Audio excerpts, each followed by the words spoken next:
Buenas tardes, mi nombre es Cintia Barba, soy la psicóloga encargada del día de hoy de la charla para los papis del grupo de pre y reinserción. El día de hoy vamos a abordar el tema de la importancia de la reinserción.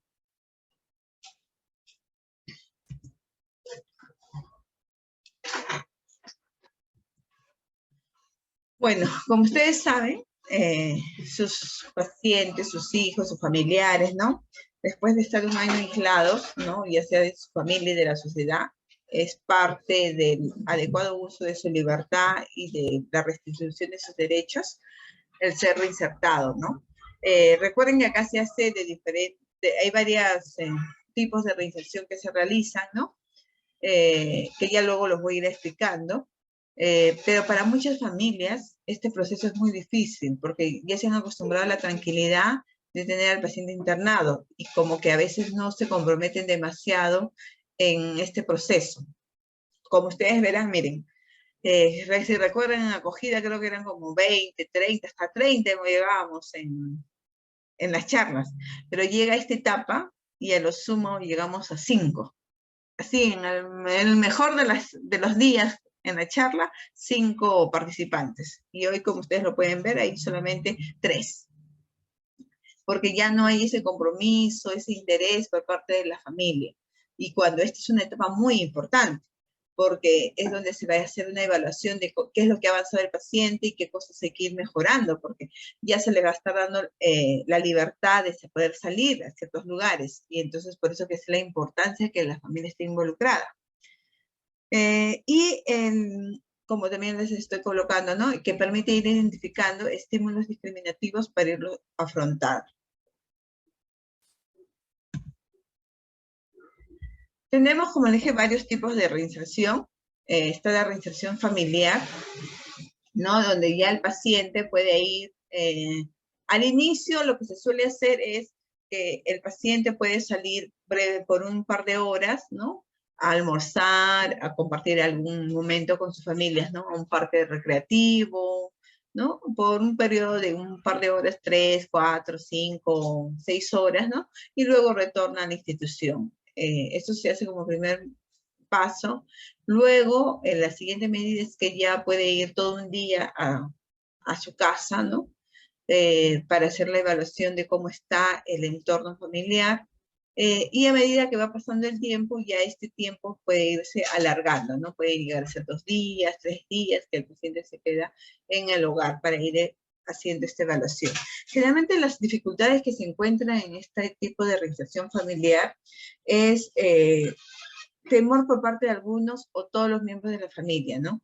Temor a no saber cómo afrontarlo, qué hacer, qué decir con el paciente, o si el paciente intenta escaparse, salir con los amigos, ¿no? Entonces, como que esos temores existen.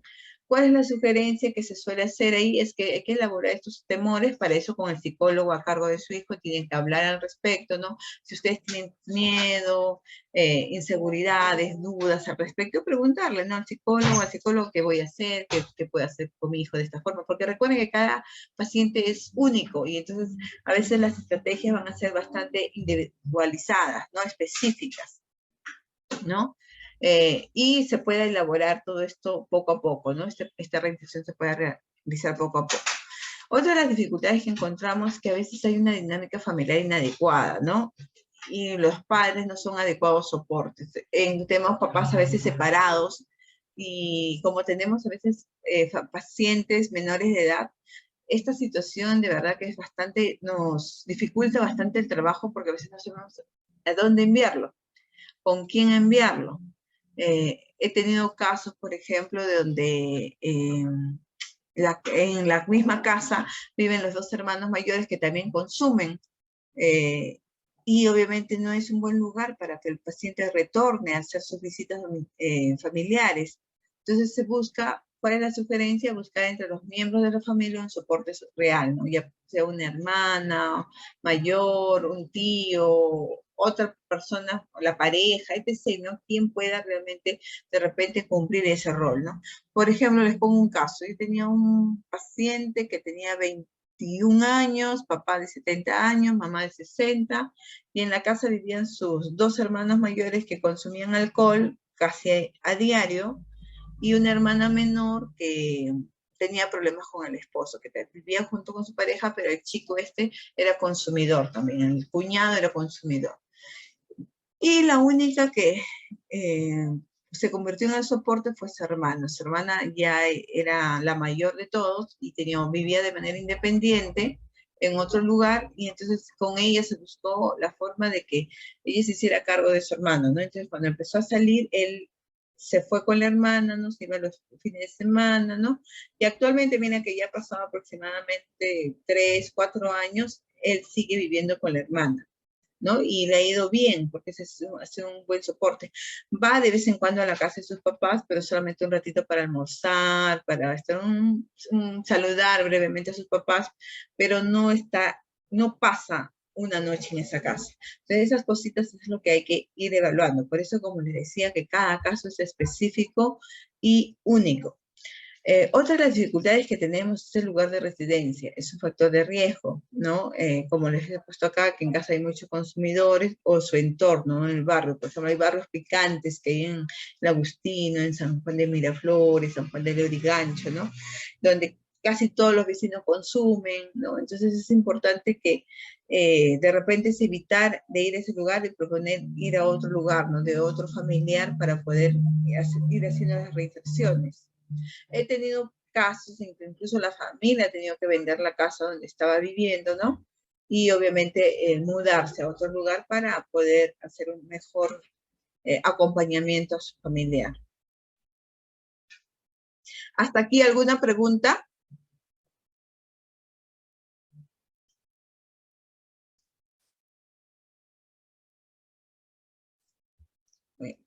No preguntan nada. Ya, bueno, pasamos a la siguiente.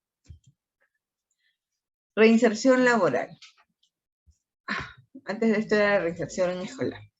Bueno, también otro de los aspectos que la institución promueve es la reinserción escolar para todos aquellos pacientes que no han culminado sus estudios secundarios como prioridad, y en segundo lugar aquellos pacientes que esperan estudiar, ¿no? O que ya estaban estudiando y que han dejado inconcluso su carrera, ya sea técnica o universitaria. Entonces, dentro de las principales dificultades que tenemos, sobre todo en los que son de educación básica escolar, de secundaria, es que algunos padres desean pagar para que sus hijos tengan su quinto de secundaria. He escuchado a muchos papás que dicen, no, pero yo puedo pagar acá, allá, y que ya sale su certificado, ¿no? Y algo que se les explica a los papás es que el paciente debe entender que las cosas se consiguen con esfuerzo, porque si el papá aún a esta etapa sigue tratando de solucionarle la vida, haciéndole la vida fácil, de una manera ilegal, ¿no? No está contribuyendo a su tratamiento, está reforzando conductas inadecuadas, ¿no? La ambigüedad de la doble moral, ¿no? El que le pide el papá que haga las cosas correctas, pero por otro lado le apaña haciendo cosas incorrectas. Y entonces eso de ahí es muy importante tenerlo en cuenta. Esa doble moral que a veces se ve, se hace, como que a veces a muchos papás les cuesta detectarse. ¿Cuál es la otra dificultad que tenemos? Es los problemas de aprendizaje en el paciente en que limitan esta función, esta actividad, ¿no? Ustedes podrán ver de que a veces el consumo tan prolongado de estas sustancias ha generado en sus hijos cierto daño ya cognitivo, o estos problemas ya eran de una larga data anterior, es decir, desde su infancia, ¿no? Y que solamente con las drogas se ha agudizado. Entonces es importante tener en cuenta, actualmente la institución está aplicando las pruebas de inteligencia y neuropsi a todos los residentes a fin de determinar exactamente el grado de daño cognitivo que cada uno de ellos posee, ¿no?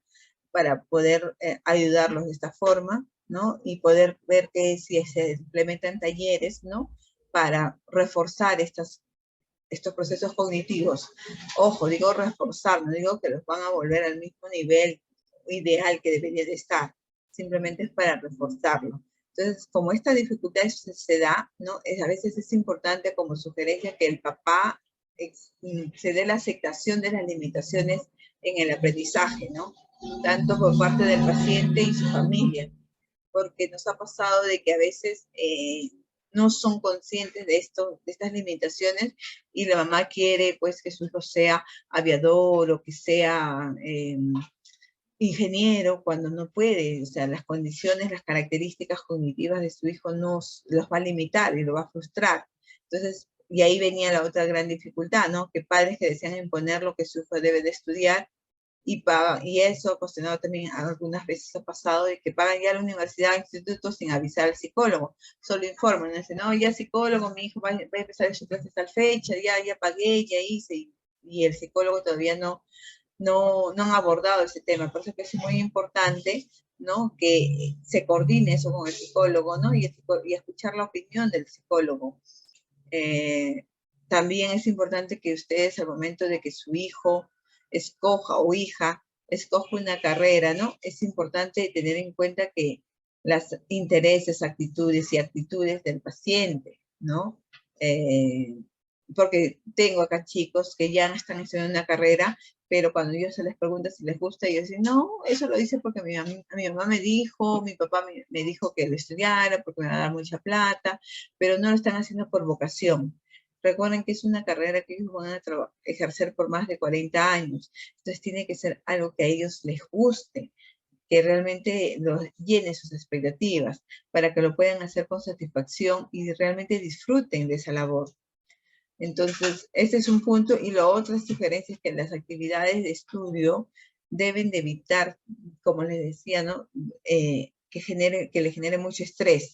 Y eso va a tener que ver si es que su familiar, el paciente a nuestro cargo, ¿no? No tiene algún proceso cognitivo muy severo o si tiene algún otro tipo de deficiencia, ¿no? Como ya sea un trastorno mental o cierto retardo mental. Entonces, dependiendo de eso hay que tener en cuenta, ¿no? Porque qué tal le exigimos que estudie un instituto, una universidad cuando pues no está en sus condiciones. Por eso que es importante este tema, abordarlo con el psicólogo, si es que es necesario, si se va a poder dar, ¿no? Si es que se puede hacer ahora o más adelante, ¿no? Todo eso tiene que verse. Por ejemplo, tengo actualmente un paciente donde ya la mamá le gustaría que el próximo mes, ahora que en agosto, ¿no? Pueda estar ya reinsertando en la parte escolar porque él dejó un semestre inconcluso de la universidad.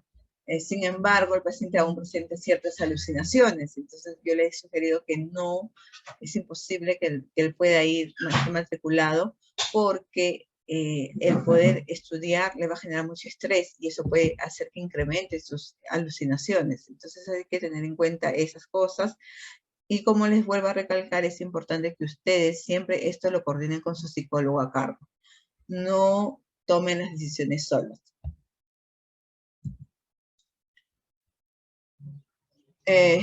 Otro proceso que se realiza es la reinserción laboral. Como ustedes saben, es muy importante de que el paciente eh, obtenga su dinero de una manera adecuada, porque acá tenemos un gran número de pacientes que han obtenido su dinero de una manera ilegal, ¿no? A través de hurtos, de robos, asaltos, o haciendo cosas inadecuadas, como cogiendo cosas de mamá, de papá, ¿no? O de hermanos, y eso no es lo ideal. Entonces, lo que se promueve acá es la reinserción laboral. Dentro de las dificultades que tenemos es que a veces hay una escasa oferta laboral por la zona, ¿no? La mayoría de trabajos que de esta zona son de mesero, ayudante de cocina, lavador de platos, ¿no? Y, y a veces a algunos familiares no les agrada esa labor, ¿no? Dicen, no, ¿cómo mi hijo va a estar lavando platos? ¿Cómo va a estar haciendo eso? Entonces es como que no se visualizan a su hijo en esa labor. La sugerencia es que es importante motivar a sus hijos a vivir la experiencia de trabajar. No interesa de qué, pero que trabajen. Y eso les va a ayudar a ellos a tener un sentido de responsabilidad. Otro aspecto importante acá con respecto a que lamentablemente solamente tenemos puestos de mesero, ¿no? Es que lamentablemente a veces se vuelve un factor de riesgo, ya que el trabajar como mesero, ya sea en un restaurante siempre en todo restaurante se vende a veces bebidas alcohólicas.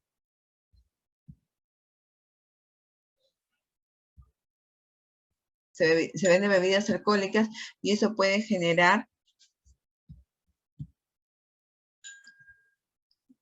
mayor craving en el residente, ¿no? Por eso que es importante tener en cuenta eso. Y eso es lo que nos va a permitir a nosotros ir evaluando, ¿no? Si el paciente ante esos estímulos discriminativos va desarrollando síndrome de abstinencia, craving, ¿no? Y eso es muy importante para el tratamiento. Otra de las dificultades que tenemos con la reinserción laboral es que la mayoría de pacientes solo han trabajado con miembros de su familia. Generalmente encontramos en la historia que solamente, bueno, ayuda en la tienda de la mamá, ayuda en el restaurante del papá, que se encargaba de hacer el motorizado del negocio, etc., etc. Y eso ha hecho de que ellos no respeten mucho las normas, como ellos eran parte de la familia, entonces podían llegar a la hora que quisieran, llegaban tarde, no cumplían un horario, ¿no? Entonces, el poder trabajar, ¿no? Ya sea de mesero o de lavar platos, ¿no? Les va a ayudar a que ellos puedan regirse bajo normas y que existe un horario de entrada y un horario de salida y en el cual si no respetan este horario va a haber consecuencias, como ya sea el descuento por horas o en el peor de los casos despido, ¿no? Entonces, esto les ayuda a ellos a ser responsables. Eso es lo que también nosotros buscamos, ¿no? Que ellos aprendan a ser también responsables e independientes, ¿no? Otro de los trabajos que suele haber y muchos de los que ellos han desempeñado es que son mototaxistas, taxistas, ¿no?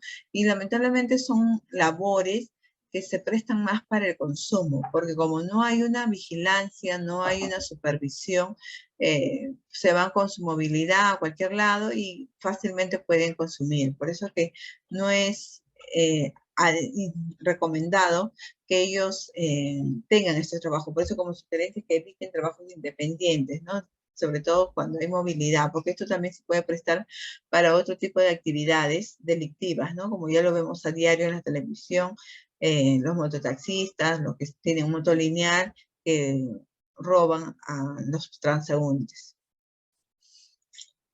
Otra de las grandes dificultades que tenemos es el manejo del dinero ganado con su sueldo, ¿no? Es muy importante observar en ellos de que la gran mayoría no sabe distribuir su dinero.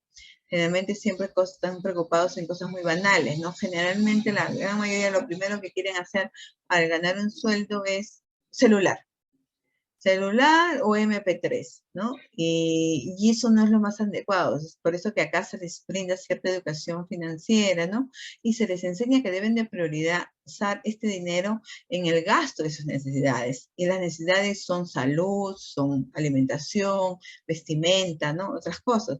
Y sobre todo se les hace hincapié bastante a aquellos que tienen que tener una medicación por larga data, que sobre todo su dinero lo tienen que gastar ante todo, primero en su medicación. Y es algo que ustedes también nos tienen que ayudar. O sea, cuando ellos tengan un dinerito que ganen, ya sea ayudándoles en algo a ustedes, ese dinero tiene que ser invertido en su medicación. Y a ellos de esa manera les estamos enseñando a ser responsables en su autocuidado, en que ellos se preocupen por la medicación que van a consumir, ¿no? En sus útiles deseos también es importante que se les ayude a que ellos gasten, ¿no? Y por eso que la familia debe de evitar continuar dándole dinero si ya el paciente gana su dinero, ¿no? Evitar estar, porque nos ha pasado, nos ha sucedido que hay situaciones donde la familia, ¿no? A pesar que el paciente ya está trabajando, ellos siguen dándole dinero, ¿no? Se compre pantalón, para que se compre su polera, para que se compre, entonces, y ellos malgastan su dinero en cosas como comerse todos los días un bróster, un chaufa, un pollo a la brasa, y ahí se les va el dinero. Por eso que les digo, esto de acá es muy importante, y ir a la mano con el psicólogo, ¿no? Para ir viendo las medidas que juntos van a implementar con el paciente. Eso es lo que generalmente se les sugiere en esta etapa. ¿Alguna pregunta? En chat.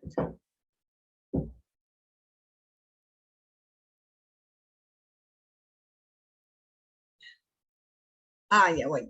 Acá tengo una pregunta acerca de, que como les coloqué, ¿no? En esta etapa de la reinserción es cuando se hace esto de la parte laboral y escolar, básicamente, ¿no? En esta etapa se inicia, pero eso va a depender del paciente, como le digo. O sea, vamos a suponer, como le estoy contando, ¿no? Yo tengo un paciente que ahorita ya tiene 14 meses y la mamá está con la idea de que ahora en agosto se podría implementar la parte escolar. Yo le he dicho que aún no, porque él tiene aún alucinaciones. Y mientras siga teniendo esas alucinaciones, no le puedo mandar a que pueda estudiar, porque que el estudio genera estrés. Y ante tanto estrés puede generar más incremento de las alucinaciones. Entonces, por sugerencia, aún no estable, por más que ya esté en la etapa. ¿Me están entendiendo? Por eso que le digo, cada paciente es único. Hay pacientes que sí se puede hacer su prestación escolar y laboral a la vez paralelo, hay otros que solamente se hace lo escolar, hay otros que se hace solamente lo laboral, ¿me entiendes? Eso va a depender de la situación, de las circunstancias, y hay otros en que no se va a hacer nada de eso, solamente la reinserción familiar. ¿Por qué? Porque todavía no están cognitivamente bien para el proceso escolar o también laboral, porque recuerden que incluso para trabajar tiene que estar cognitivamente bien. ¿Alguna otra pregunta?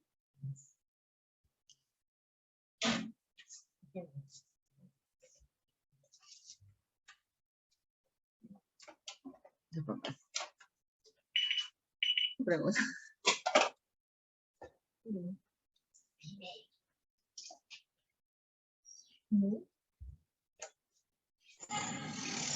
Doctora. Sí, señora. Mamá de Benny. Dígame, ceñito.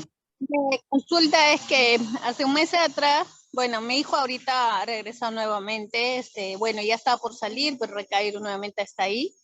Pero hace un mes atrás el doctor Adolfo me decía, ¿cómo se llama? Que iba a tener año sabatino, algo así, ¿no? Pero ahora después me dice que sí va a poder trabajar, total.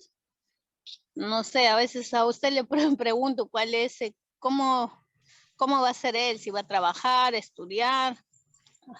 Claro, lo que pasa, como le estoy explicando, señito, cada psicólogo tiene a cargo cierta cantidad de pacientes, ¿no? Y obviamente el psicólogo a cargo, que es el psicólogo Adolfo, si no me equivoco, él es el encargado de coordinar con usted y explicarle, ¿no?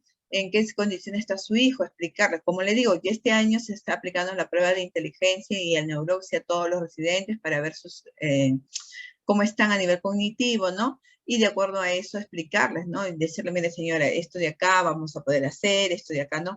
Como le digo, a veces hay que tener ciertos criterios, no ciertas limitaciones, ¿no? Porque a veces podemos querer que hagan varias cosas a la vez, pero solamente va a poder hacer ciertas cosas. Entonces eso ya es a criterio, por eso le digo, eso usted ya lo va a tener que conversar en una sesión individualizada con el psicólogo Adolfo, ¿no? Para que le explique a usted a detalle cómo va a ser. De repente, como le digo, en algún momento le habrá dicho eso del sabatino, pero luego haciendo las evaluaciones es mejor que él esté ocupado, ¿no? Y por eso que, le recuerden, por ejemplo, nosotros tenemos muchos pacientes con hiperactivos, y los pacientes hiperactivos no les vamos a dejar pues que hagan un año sabatino. ¿Para qué quieren un año sabatino?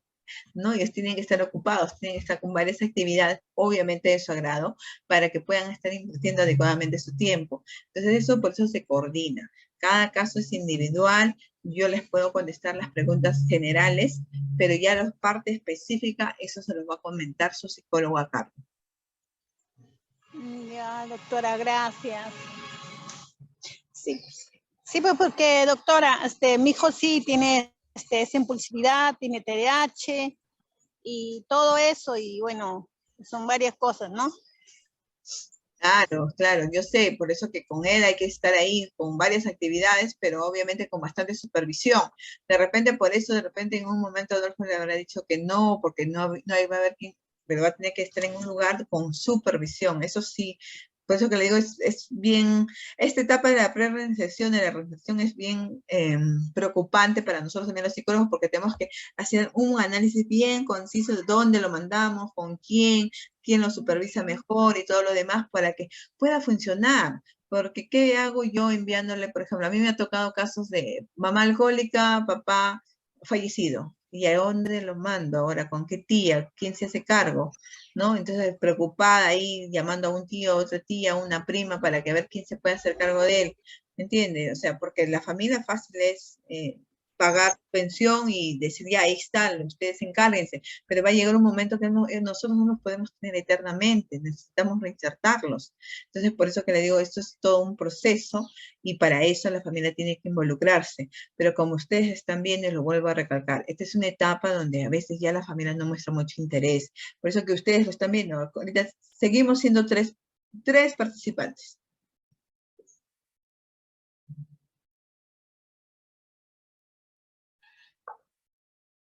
¿Alguna otra pregunta?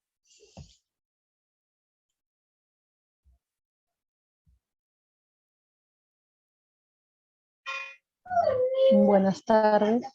Buenas tardes, señora Karin. ¿Cómo está, psicóloga? Soy la mamá de Manuel, en el cual usted está nuevamente con él, ¿no? Manuel Sí. Tume. Y justamente había escuchado acerca de que él ya va a cumplir 14 meses este 26 de julio. Y justamente les estaba escuchando que está muy interesante lo que usted estaba comentando acerca de dónde ir, ¿no?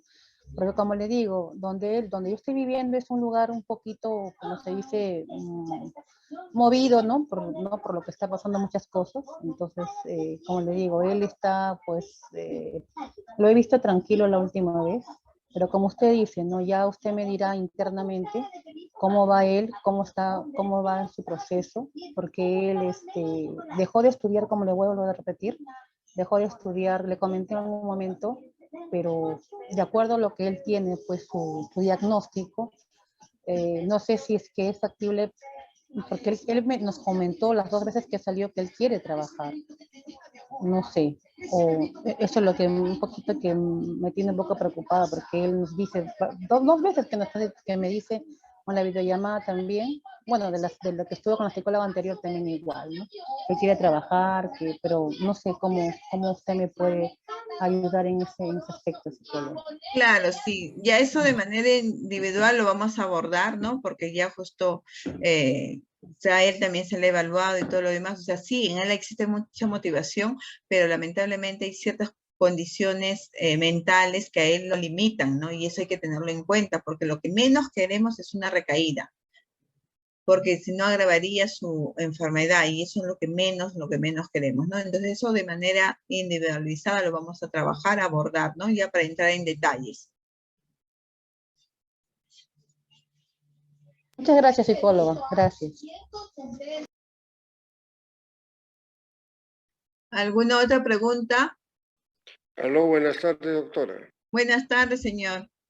Soy hijo de Beni y mi pregunta es la siguiente. Mi hijo desde hace mucho tiempo, ya está él por salir, pero desde hace mucho tiempo él tiene unos deseos enormes de trabajar y siempre ha recalcado, deseo salir y trabajar y tener un dinero y poder ayudarte, me dice a mí, ayudarnos a nosotros. Pero conociéndolo a mi hijo, él va a hacer con el dinero que gane, va a hacer muchas cosas, menos ayudar.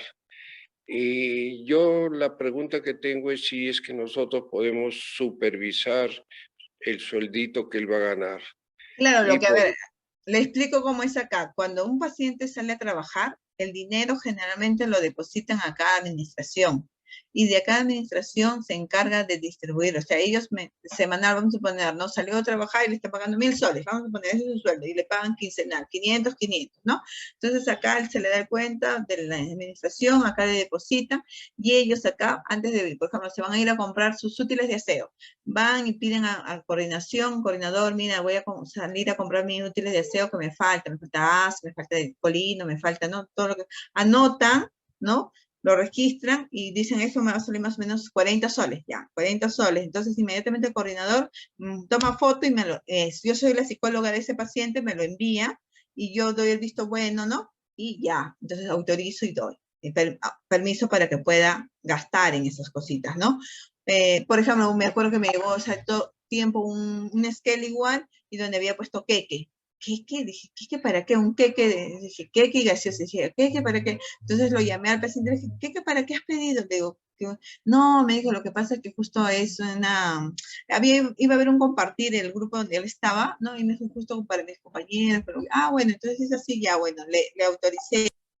Entonces, acá, mientras están ellos en la institución, sí se supervisa el dinero que ellos ganan y cómo lo ganan. Incluso se trabaja con ellos de que cuando salgan de acá, el dinero que ganen lo debe de manejar un familiar, ¿no? Porque ellos, hay muchas instituciones que manejan de que una persona que ha salido de un tratamiento de adicciones, por lo menos dar 1 año a 2 años, no debe de manejar dinero, lo debe de hacer un familiar.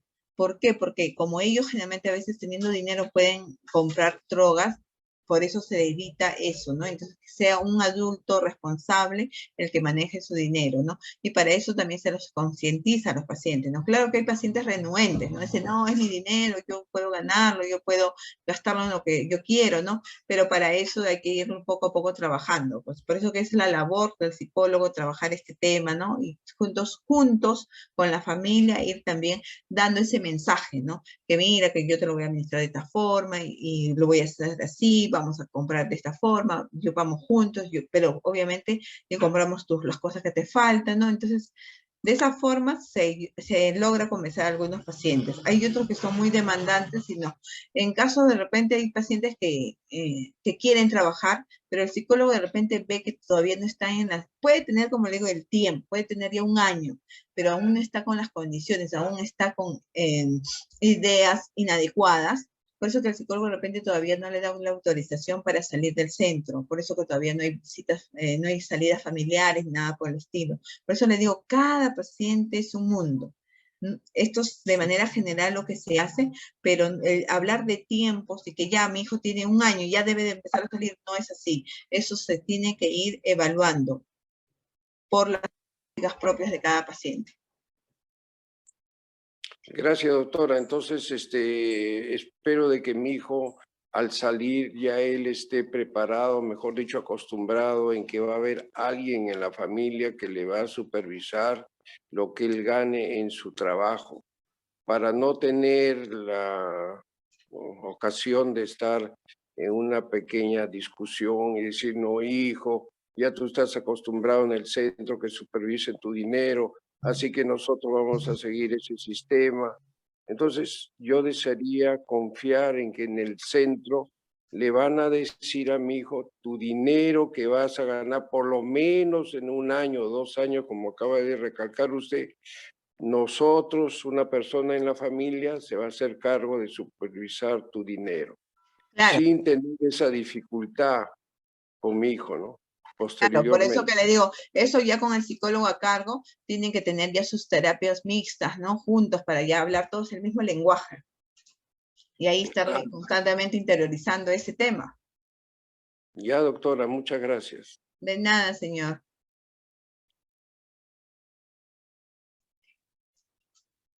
Bueno, creo que ya no hay ninguna otra pregunta. Nos faltan 2 minutitos para que esta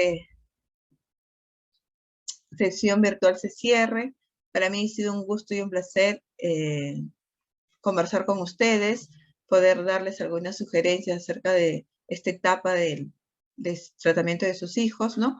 Y espero que ustedes sigan igual, ¿no? Comprometidos en el tratamiento hasta el final y continúen preguntando a sus psicólogos cómo va a ser el trabajo, ¿no? Con sus hijos. Esa nos va a ser la mejor forma en que ustedes van a ayudarlos a ellos. Gracias y hasta una próxima vez. Gracias, psicóloga. Gracias, Buenas doctora. tardes. Buenas tardes. Gracias, que tenga buen día. Gracias.